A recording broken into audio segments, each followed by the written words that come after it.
Welcome to TypeScript FM, the friendly podcast for TypeScript developers where we bring you news, updates, and interviews from the community with plenty of tomfoolery sprinkled in.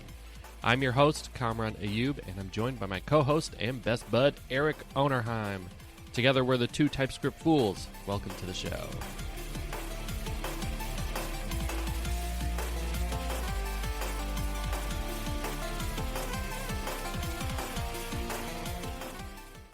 Welcome to the show. Welcome to the show. Hey, hey. Hey, how's it going? Pretty good. I wanted to check up.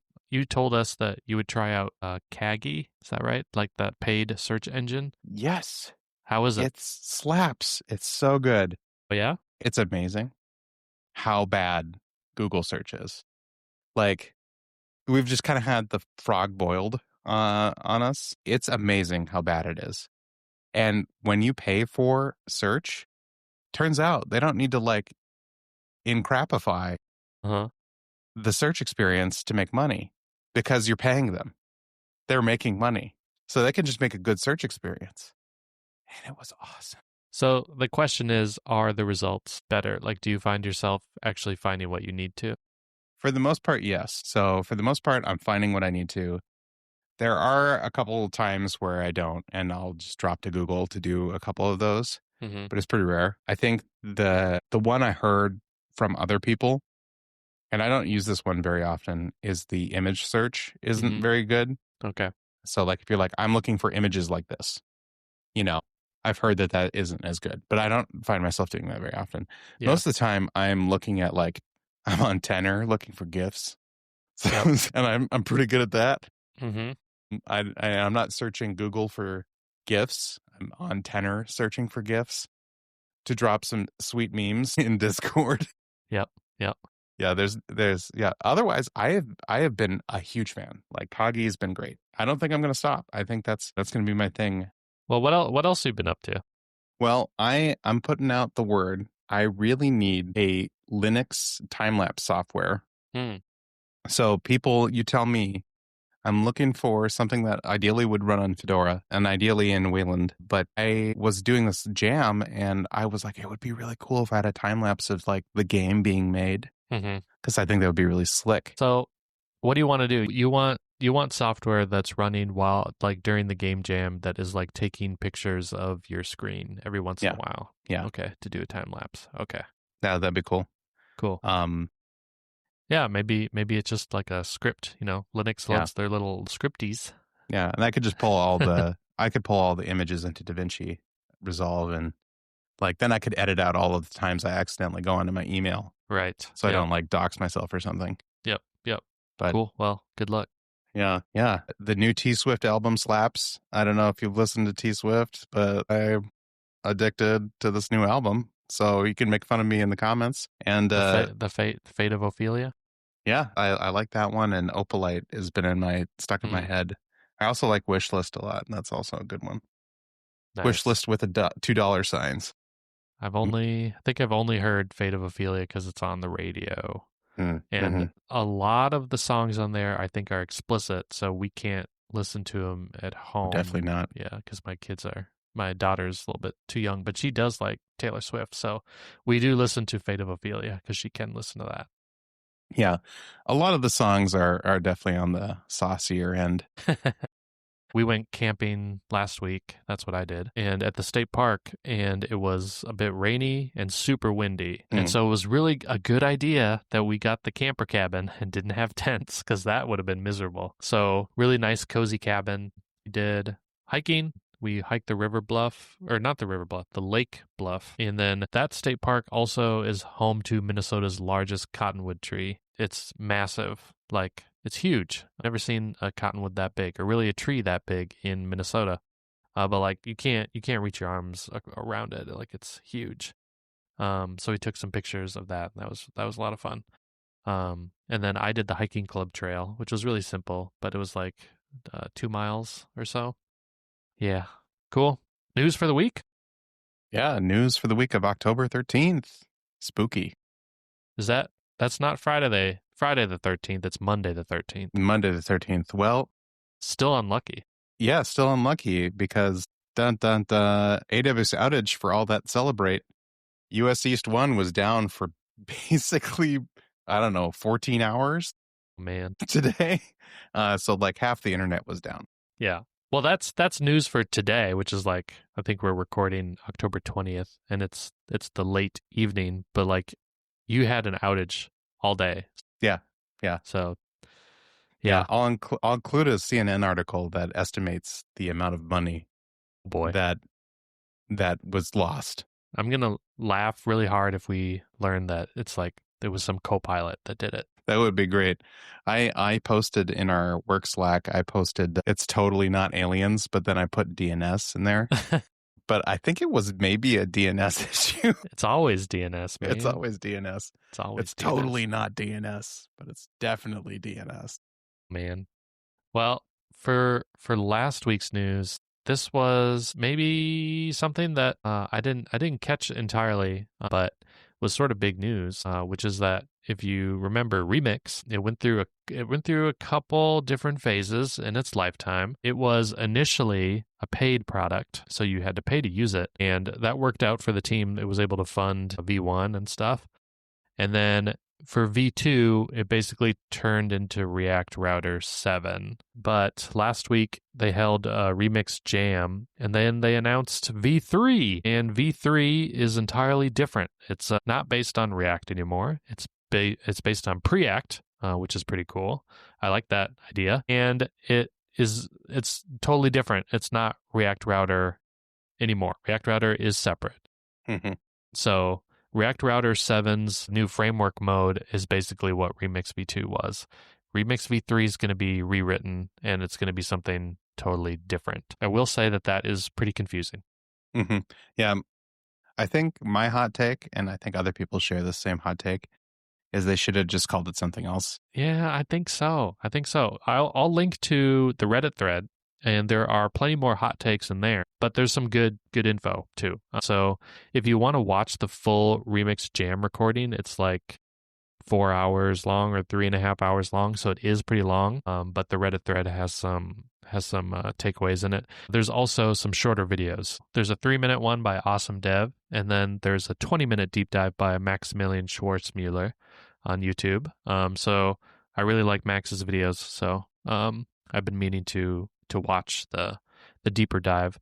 Seems like the community's a little split on like, oh, this seems pretty cool, because I think some of the developer experience stuff that they're working on is pretty cool. And then other folks are like, not sure about this. Plus it's confusing that it's called Remix V3. But yeah, that's the news. That's something that's interesting. So I guess we'll see what happens with that.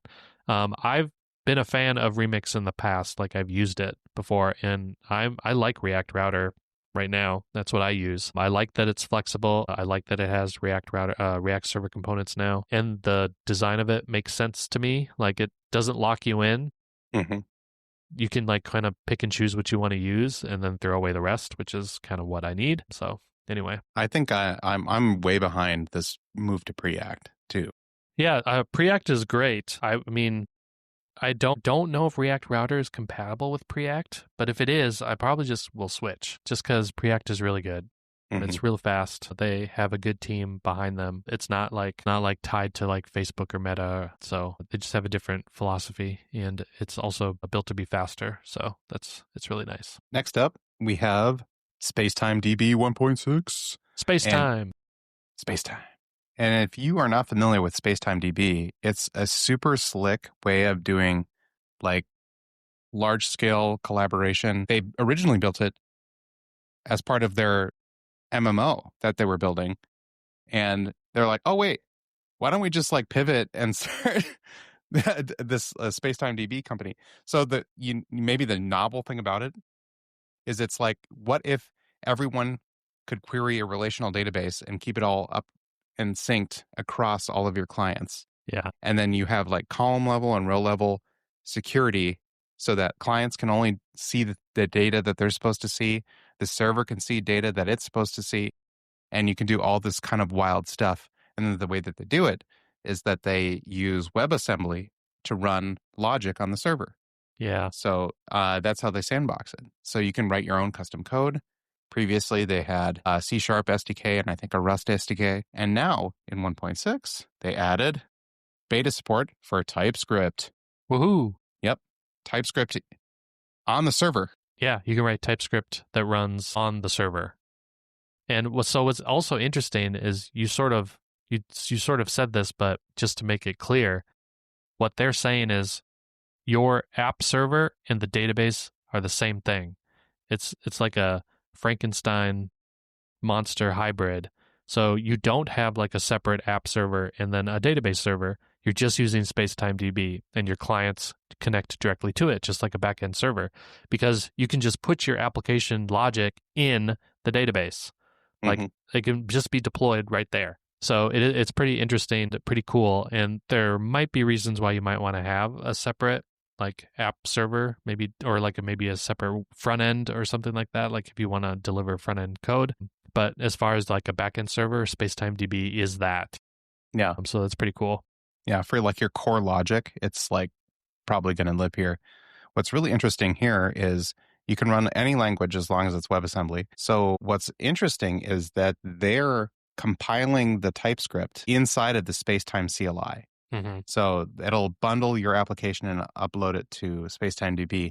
One can assume that it's WebAssembly, but I don't think they actually explicitly state that. I only know that because I've been closely following this project because it's really cool. And I'll include a couple links to some really interesting other guest spots where they talk about the technology here and some of the really impressive numbers that they're showing it.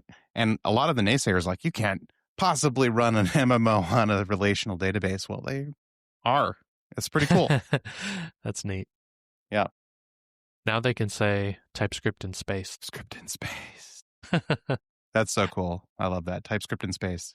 Title of the episode. Title of the episode. Guess what else is out? Node 25. Node 25.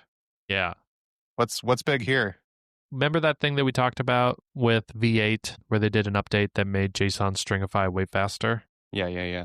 So that is now in Node 25. So it contains that V8 engine update. So hopefully Node 25 will be faster. The other thing that they added, we had mentioned this in the past, but Node is working on their permissions system, and they just added the allow net flag, which would be for network connectivity. So this would allow you to restrict and allow network traffic, which is like a big thing. So the permission model is stable, but the allow net is still stability 1.1, which means it's still an active development. So this is still experimental. But it says when using the permission model, the process will not be able to access network by default. Attempts to do so will throw an error access denied unless the user explicitly passes the allow net flag when starting Node.js. So it looks like there's not much else besides the allow net. Like you can't say what's the domains or things like that. Right. So it's basically just you can access the network or you can't. Yeah. Raphael in the PR did mention that was something they were looking into, is to make it more granular so that you could be like, oh, you can talk to this domain, which I imagine would be awesome. Like if you were like be able to do that. But right now, this initial implementation is a Boolean. Yeah. So that would be a cool improvement. That would be nice to see. Otherwise, there was a lot of just bug fixes and smaller enhancements. And don't quite remember what the cadence is for like which one is going to be the LTS, because 22 is the LTS right now. Oh, is it every other one? So like 24? All the even numbers? Yeah, all the even numbers I think are LTS, which fits my even number sensibilities. Yeah. Well, if I was able to infer it just based on that, then I hope that that's true. No, I'm pretty sure that's true. Will make sense. Cool. So Node 25, that means that that's not going to be the LTS, but still for folks that prefer the Edge version, it's out now. Yes. Next, in the big news, Lit, as in Lit HTML, maybe formerly known as Polymer Web Components, is joining the Open JavaScript Foundation. Sweet. OpenJS Foundation. I don't think we can say JavaScript, can we, because of Oracle, but OpenJS Foundation. This is actually pretty cool. This is kind of like a move with plenty of other projects are doing this, but it's a move to a more open governance model. And in their blog post, they talk about how there's going to be no Google-only documents or private conversations. Major technical decisions are proposed and decided via a formal RFC process, open engineering meetings held bi-weekly. So I think that's all really cool. I'm a huge fan of Lit. In fact, I am pitching Lit in my company as we speak for a technical solution because I think it's really great. Nice. It's a very, for those that aren't familiar, it's a very thin layer on top of the web component standard in browsers. Sort of like smooths out the edges. Yeah, I'd call it like a very light spackling over the very difficult to use vanilla web components API. Yeah. It definitely has some sharp edges. But yeah, this is incredibly exciting. We'll add a link to the blog post so you can read all of the gory details, but I think this will be really cool. Cool. That's awesome. Very good news. Indeed.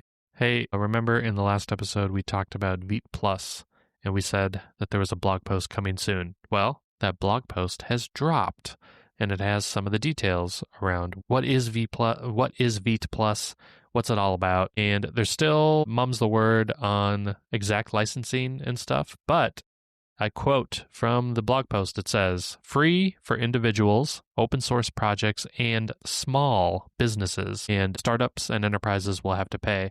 And so I guess we'll have to wait and see what small means. But to me, I was talking to you outside the show, to me that means like less than $1 million in revenue. But I mean, we'll have to see what that threshold is. But I mean, if you're an individual, I guess I would be curious what if I'm an individual small business, like a solopreneur, like at what point, like I'm earning revenue, so I would consider it a small business. So I guess I'd be interested in what the threshold really is.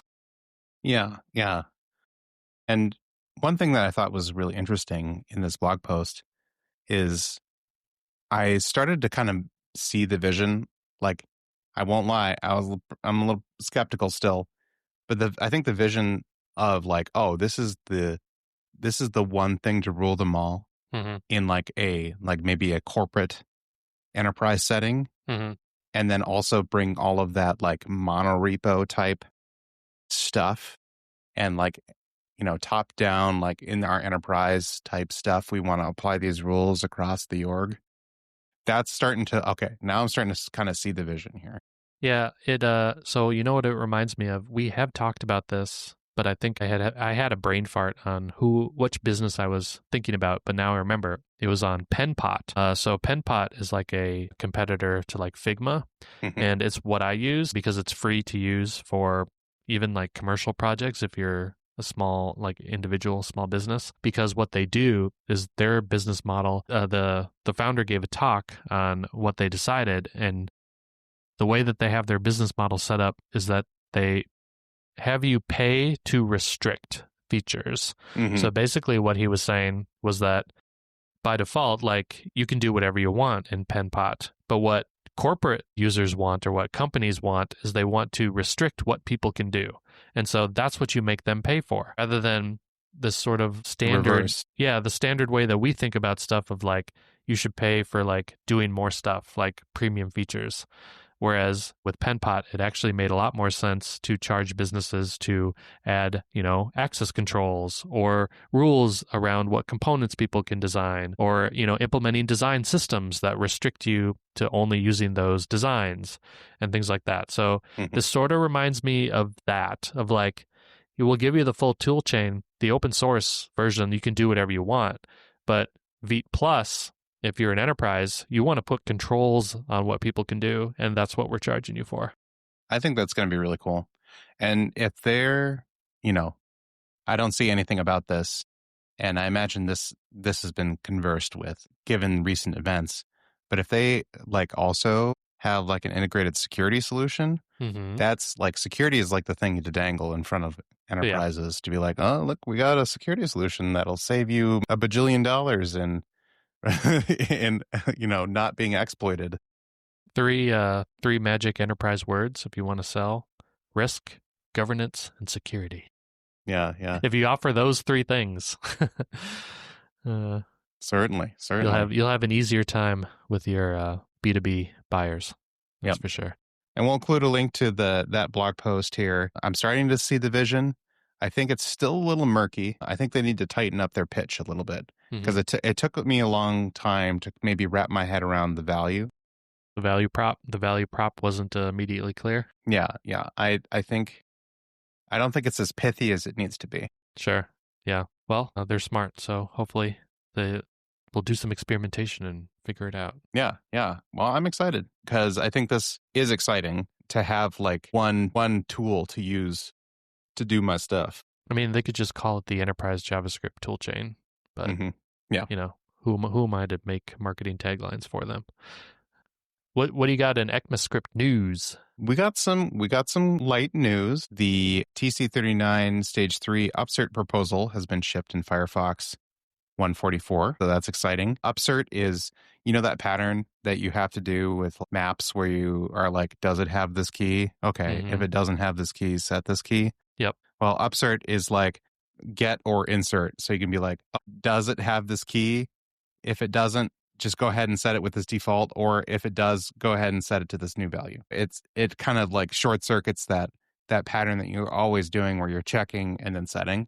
Yeah. You're like, just doing one. This is actually kind of nice because won't this solve a little TypeScripty issue?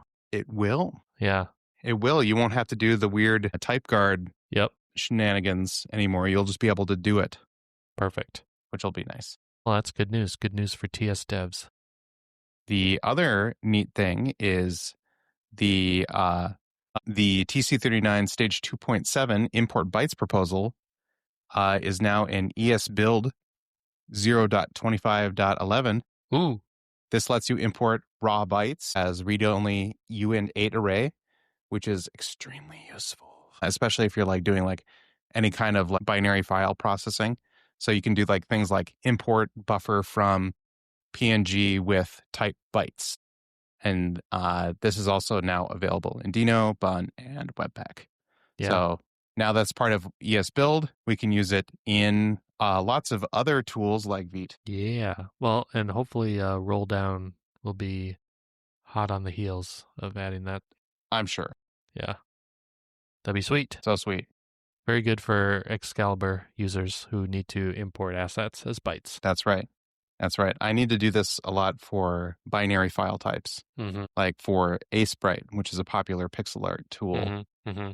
Right now, we parse that file and do the binary file parsing and reconstruct the images from that binary file. Cool. We have some community highlights. We actually have quite a few. Yeah. Well, hopefully we can power through this. The first one I think is like a really good refresher. It's from Node Source. It's titled 15 Recent Node.js Features That Replace Popular NPM Packages. And I went to a minibar talk with Brian Munzenmeyer, who also works on the Node.js homepage, and he gave a talk on the same exact thing, which was what dependencies can I get rid of in modern Node. So let's go through the list real quick. Node fetch, don't need it. Use the global fetch. Okay, everybody should know that by now, hopefully. If you use WS, that's for WebSockets. There's a new WebSocket global, and it's stable as of 22.4, which means it's in the LTS. Test frameworks, you still might want to use them, but if you're just doing basic tests, just use the built-in Node test framework. A SQLite 3, don't need it anymore. Node SQLite, it's experimental, but you could try switching to it. These two are big. Chalk, which does the coloring in your terminal. Don't need that. There's a new Node utility called style text that does the same thing. It's a little bit more awkward to use, I would say, but it's there. If you use strip ANSI, which strips control characters, Node has a utility instead that is a little bit more verbose. It's strip VT control characters, but it does the same thing as strip ANSI. Glob, this is another one. Don't need it. You can just use fs.glob. Rimref, don't need that. fs.rim, recursive true. Don't need makedir p anymore either. fs.makedir, recursive true. So all the fs stuff is just available as a promise version or the regular version too. UUID, if you want to generate a unique identifier. So that includes UUID 4, v4 as well. you can just switch to crypto.randomuuid. Please, for the love of God, Please do that. use this. Yep. And don't do the dubious thing that I see all the time where people invent their own GUID schemes. Boy. And it's just like, you've seen a dubious GUID where they're incrementing one at a time. You're like, I don't think that's a GUID. Yep. I think that is someone's made up thing that looks like a GUID. Yep. Yeah, I've seen way too many of those. Please don't do that.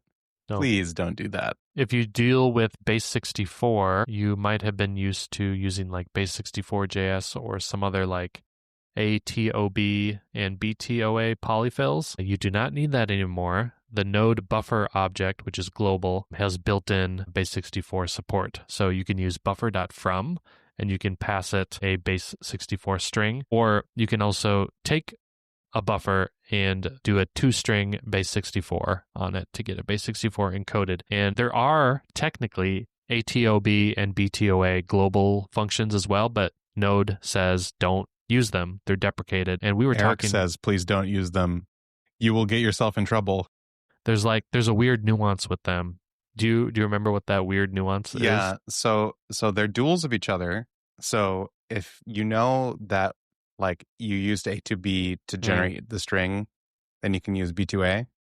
But if you don't know, then you might get yourself in trouble because, for example, I think A to B and B2A, depending on the text encoding, you will get yourself in trouble. Like I'm trying to remember if there's some issue with like you moving from UTF-16 to UTF-8, and buffers just deal in UTF-8. And you won't be sad. So just use the buffer, okay? Yes, use the buffer. Oh, and you know what I just realized?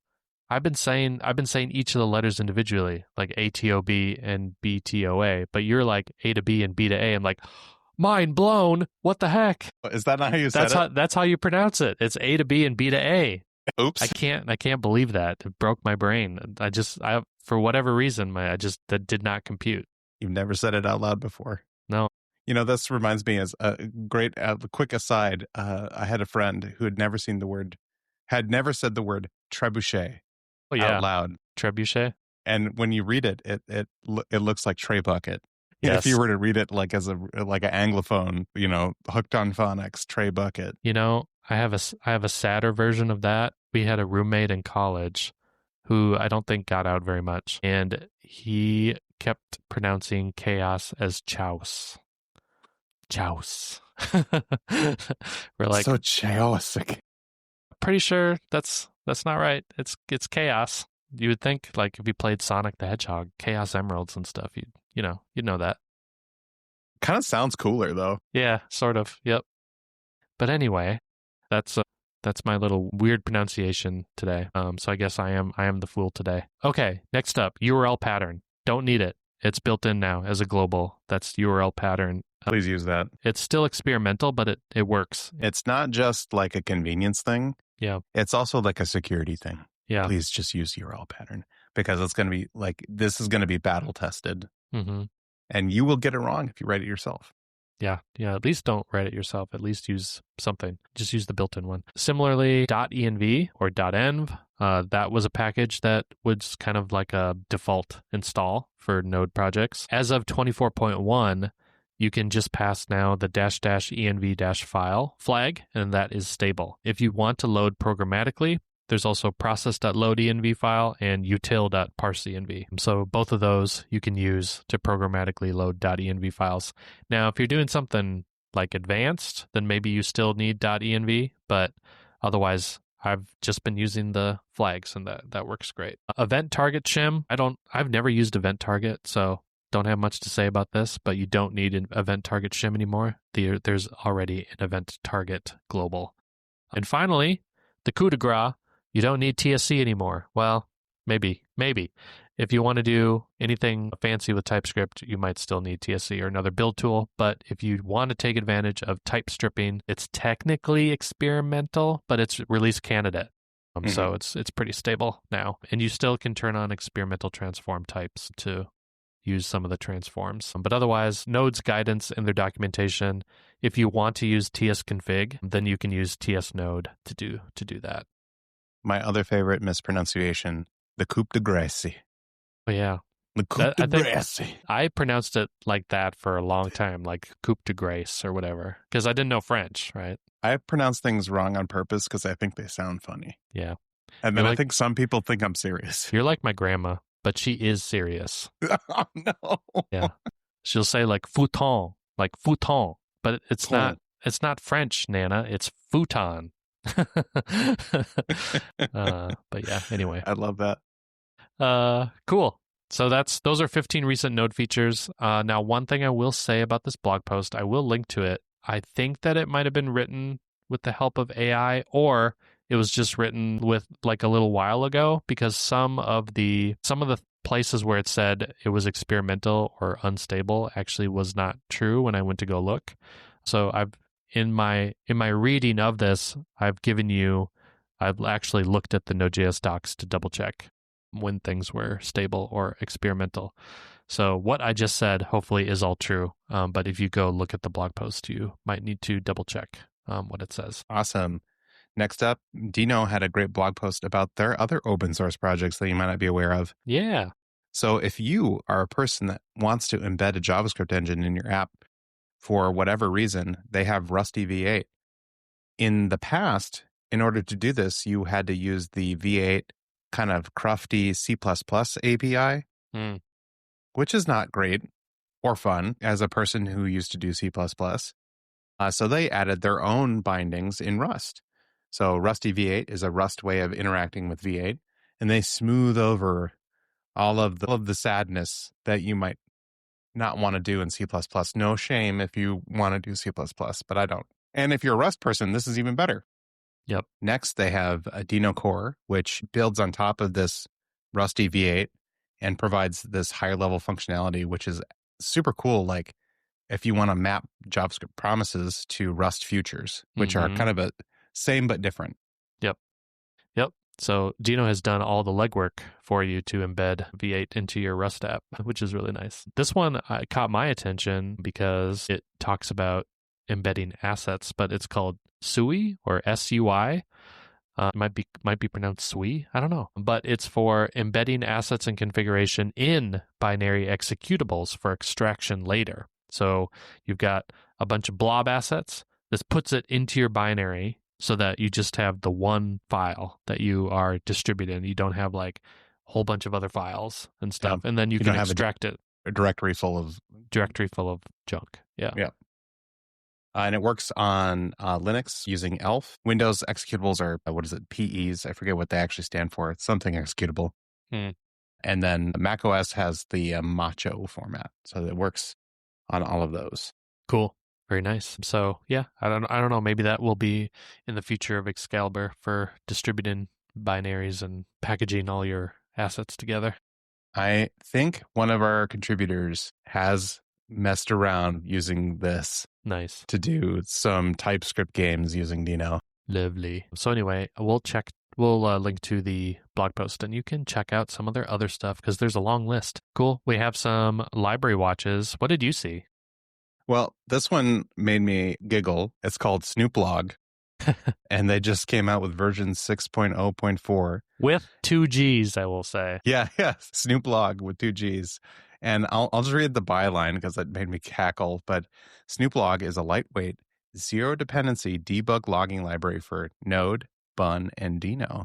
It is specifically designed for CLI programs, daemons, and libraries. It is flexible and capable. It is not the best solutions for like server requests, filtering by log level, or like web browser console.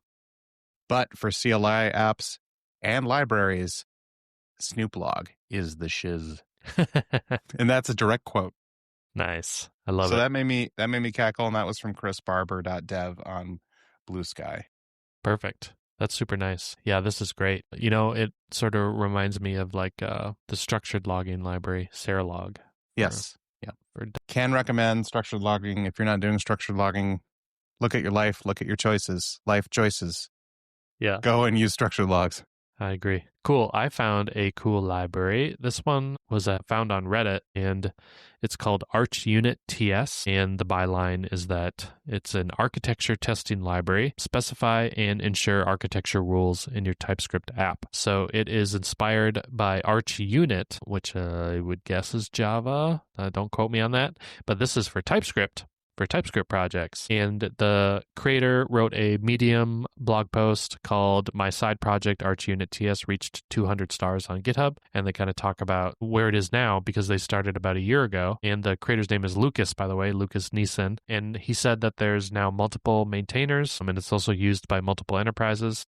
But you should take a look at some of the tests. Like there's some examples in the blog post and they're pretty cool. Like you can test for circular dependencies, or you can assert that people are putting code in the right places in your project. So it's about testing the code base, like the architecture of your code. So that's pretty cool. The one that really caught my eye is here, like they have like, hey, in project files, in folder presentation, it should not depend on files in folder database, which I thought was really, really slick. Yeah. So that you can like, enforce whatever architectural structure you want to do in your project. Not that that's the right way to do it, but that is a compelling example. Once upon a time when we worked at General Mills, I think for one of our projects, I used the Microsoft architecture project, which allowed you to build like a diagram, but it used your code objects.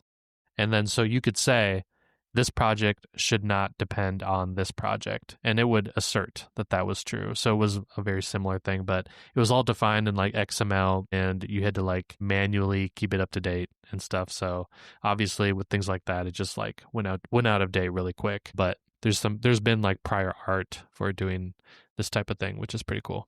Yeah. Some other cool, interesting things is they have code metrics. Like you should not have files over 1,000 lines.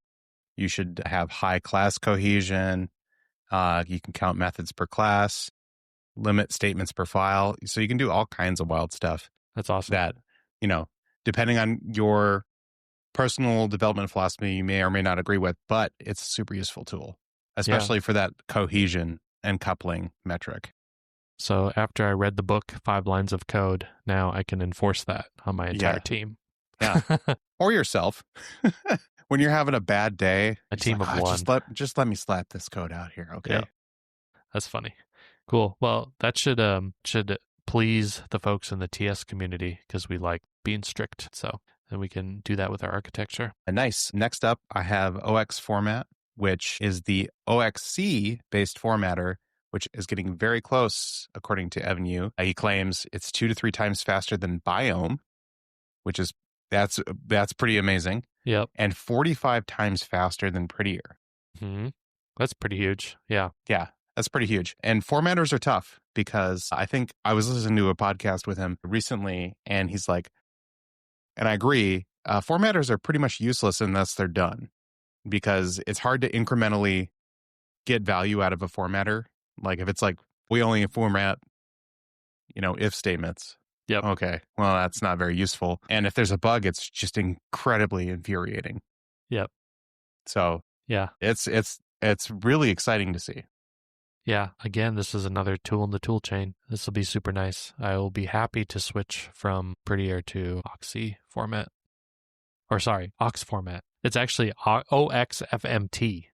In case you need to like Google that afterwards. On Reddit, there was one other kind of discussion that was sort of interesting. We haven't really talked about NX really yet on the podcast, and maybe we should at some point. It's like a monorepo tool. But if you go look at the thread, a lot of people have used it in the past, and the OP is, I will just say, pretty disappointed with where it is right now. But the thing that I wanted to bring to your attention, dear listener, is that the commenters came to the rescue and said, hey, there's a hidden gem called Moonrepo, and you should take a look at that. And then a whole bunch of people replied to it like, yeah, I love Moonrepo. Moonrepo is great. I use it all the time, blah, blah, blah. And so I went to go look at it, and it looks pretty awesome. It is a task runner and monorepo management tool for the web ecosystem. And, of course, it's written in Rust. So the tool itself is called Moon, but the developers are Moonrepo. because they have a couple of their products. They have a multi-language version manager also. But Moon is their monorepo tool, and it looks pretty cool. Supports JavaScript, TypeScript, Rust, Go, Ruby, and more. So it's not just for JavaScript and TypeScript projects. And it runs on multiple platforms, which is good news, Linux, macOS, and Windows. So you can read more about the stuff that it does. It's backed by Y Combinator, which means, startup land. So you know how we feel about that, but this definitely could be something to look into if you are feeling that NX might not be meeting your expectations lately. Certainly, I have been disappointed.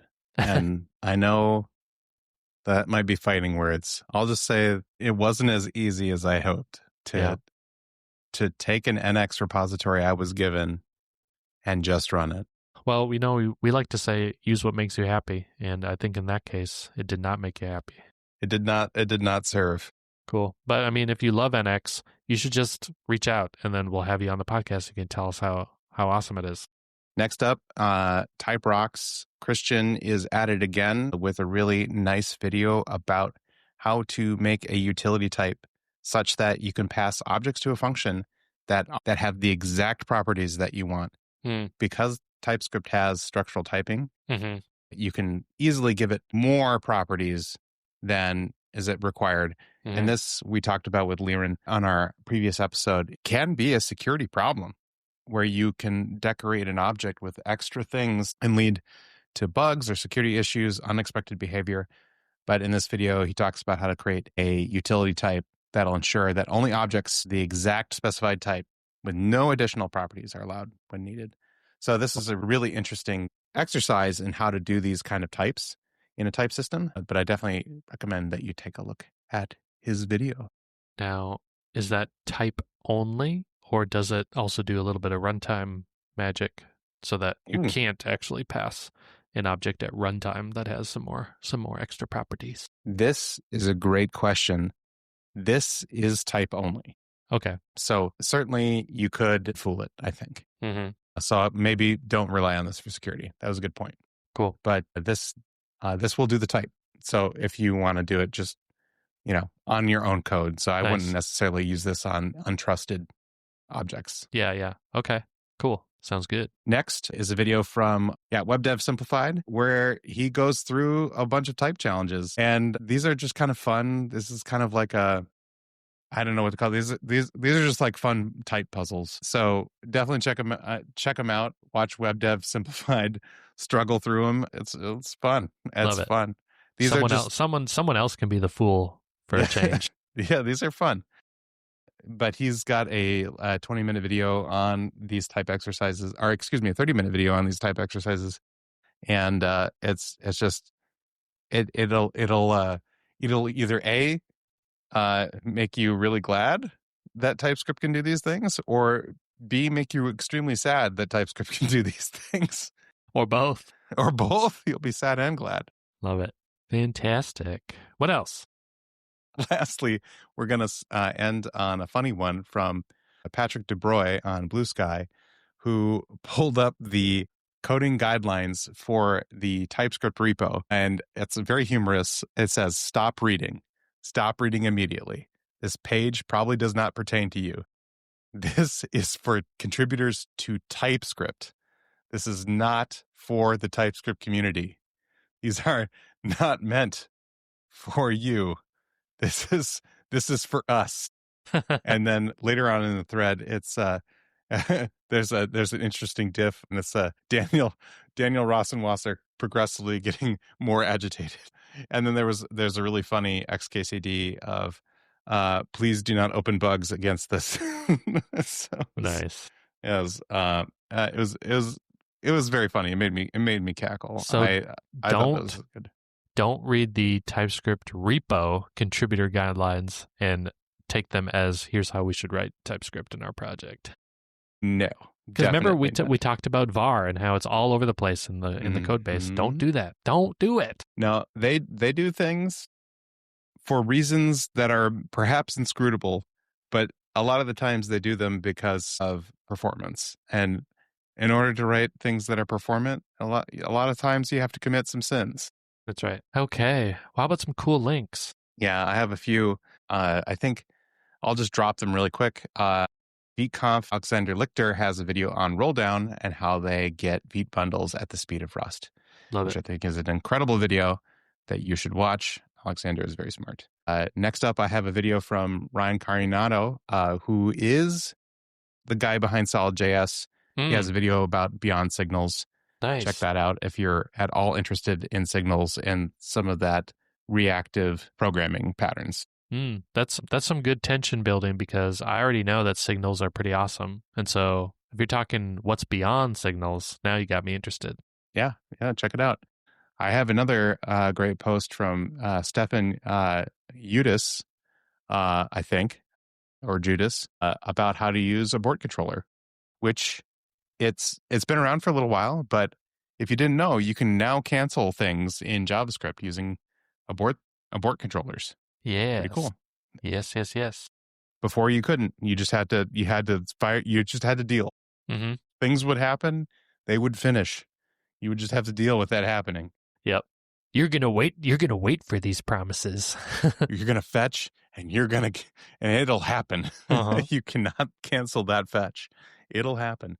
Yeah. Well, the last one I have is for you aspiring game developers out there. SpriteFusion just dropped a new update where they allow tile attributes, which we've been asking for forever, and it's awesome. And if you haven't used SpriteFusion, you should go check it out. It is a super, super duper easy to use tile map editor. You can play with it in the browser, or you can pay for the desktop edition, which I have. But it's the same thing. It's just you support the developer, and you can save to your local file system very easily and do that workflow. But it's a great app. I have a plugin for it in Excalibur, shameless plug, and it's super slick. It's nice to use. And Hugo's fantastic. Go hang out on their Discord. Love it. I've been like heads down on my course because it's due pretty soon, and I'm getting behind, trying to catch up. But that's okay.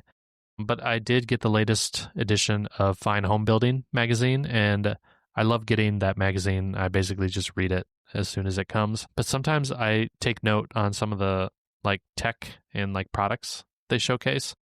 This one is pretty cool. You may be aware that solar credits are going to be running out pretty soon. So if you've been on the fence of like, yeah, I want to get solar panels, but I don't want my house to look fugly. You know, like if I have to put them somewhere, I don't want them on the front because they're just ugly. And so like if it offends your aesthetics, then you might want to check out SunStyle solar shingles. And they basically look like shingles. They overlap each other, but you can do really cool architectural designs with them. So you can make your entire roof into a solar roof, and they're really sleek looking, and you get to generate the power from them. So you don't just have like rectangular, things attached to your roof that don't look natural. So anyway, that was something that I'd noted down for the future. Like, oh, this is pretty cool if I'm interested in this. Now, of course, if you could put the solar panels, on the back of your house or like, mount them in the yard or wherever you get the sun, like then you probably want to do that because it'll be cheaper. But if you can only put them in some place that people are going to see, then you might want to take a look at this. Am I reading this right? Is it 84 watts per shingle? That's pretty good. I don't know, but whatever it says, I also did read that they are class 4 impact rated, which means they will withstand hail and stuff. Actually, technically, that is if you drop a steel ball from 20 feet, it will not shatter or not crack. So anyway, it's like a 2-inch steel ball. That's, I think, what the class 4 impact rating is. Okay, so the WP unit is watt peak for the solar panel's maximum power. Okay, that makes more sense. Mm-hmm. I'm like, well, I mean, 84 watts per tile seems pretty good still. Yeah. Yep. So that's my cool link is like a solar type deal. All right. It's time for the long goodbye. This has been a long episode. It's been a long episode already. I feel like I don't want to take people's more time. I mean, what's jumping out to you quick? I think this move towards open source projects sponsored by companies to foundations Mm-hmm. is good.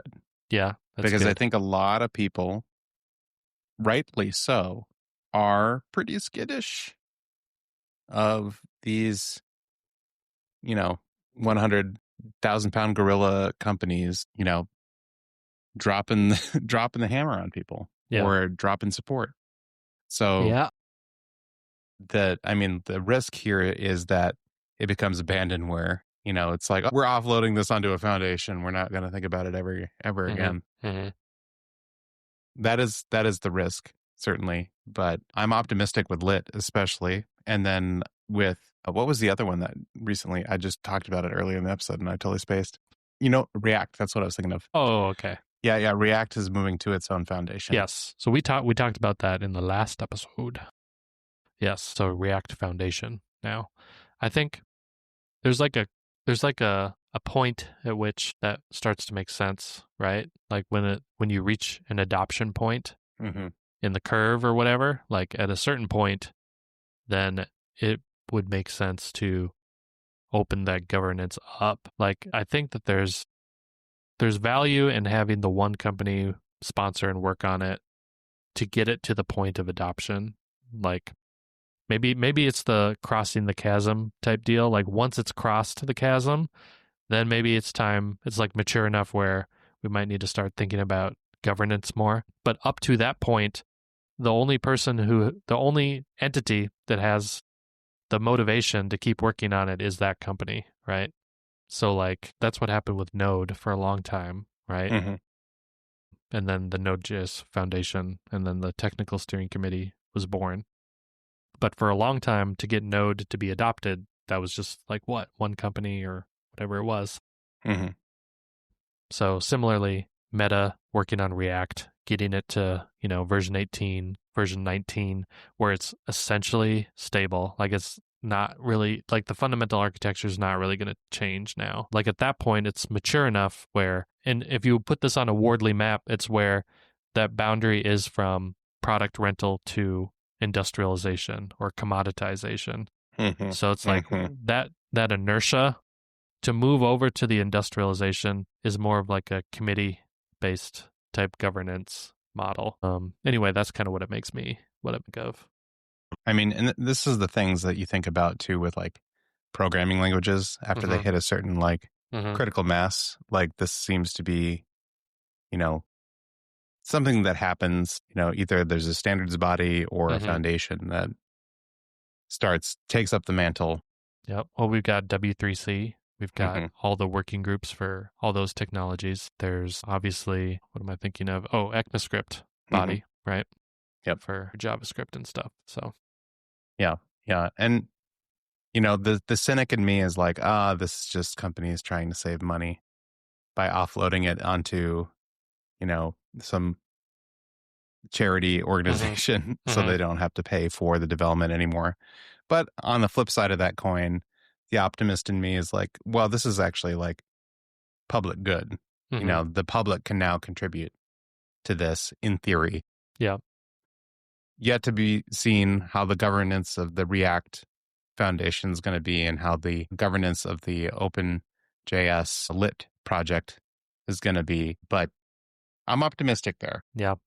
What's funny is like going so related to not only the Wardley map evolution stage, but in each of those evolution stages, Simon lays out the 3 types of like personas that deal with those systems. You've got pioneers, settlers, and town planners, right? So if you think about, he named them after how we evolve cities, right? Because you need a pioneer to go out west and create their homestead, right? And then they turn into settlers, or settlers come and they build that into a town. And then once that town gets big enough, you need town planners, who are people concerned with like infrastructure and urban planning and things like that. Like that's very much like industrialization. It's the same thing in software projects. Startups have a lot of pioneers in them. At a certain point, though, whatever thing that they build needs to be passed off to settlers, because pioneers usually don't want to do settling activities. And similarly, settling folks don't usually want to be town planners. Think of auditors. Is that one of your favorite things you like to do? No, at least not for me. But there are people who enjoy doing that. I know someone that is very good at auditing, and they love it, right? That's a town planner type persona, right? And so the mistake that companies make is that they keep pioneers on something that is meant to be handed over to settlers, or they keep something in that settlers work on that should be handed over to town planners. So what this is like Lit has started with pioneers, Google, to like build it up. They settled it. They went stable. They stabilized a lot of the APIs. They stabilized the architecture. And now it's just like, how do we maintain that and like keep the lights on and do incremental improvements to optimize things? And that's more of like a town planning activity. So anyway, that's kind of what that reminds me of. Yeah. I'm really interested too now with some of these projects moving to foundations, if we'll see some license changes. I know some folks have taken issue with like the BSD3 clause license provision. Depending on who you are, that's may or may not be a problem. So that could be interesting. Same with React. I know depending on who you are, you might be really gun shy around React's license. Mm-hmm, mm-hmm. So it could be interesting now that we're seeing these things move into these open governance models, if we'll see a relicensing to a more permissive license, since we're moving towards more of that commoditization, that public good, where there's less of a competition, anti-competitive incentive, perhaps. Cool. Yeah. Well, that's all my thoughts on it. Yeah, me too. I'm excited. I think this will be good for Lit. Yeah. Awesome. Right. Well, we'll see you next time. All right. See you later. Bye. Bye-bye. Hi, everyone. This is Kamran. I just wanted to thank you for listening to the show, and we hope you enjoyed the episode. If you want to see the show notes, you can check your podcast player or go to typescript.fm, where you'll see a list of all the episodes. If you enjoyed the show, tell your friends, and please rate it on Apple Podcasts or Spotify, because that's how the show grows and gets discovered by more people. If you want to suggest news or a project that should be covered, or just want to say hi, email us at feedback@typescript.fm. If you want to follow us on social, we're both active on Blue Sky. I'm at comronicus.com, and Eric is at ericonerheim.com. You can also follow the show directly at typescript.fm.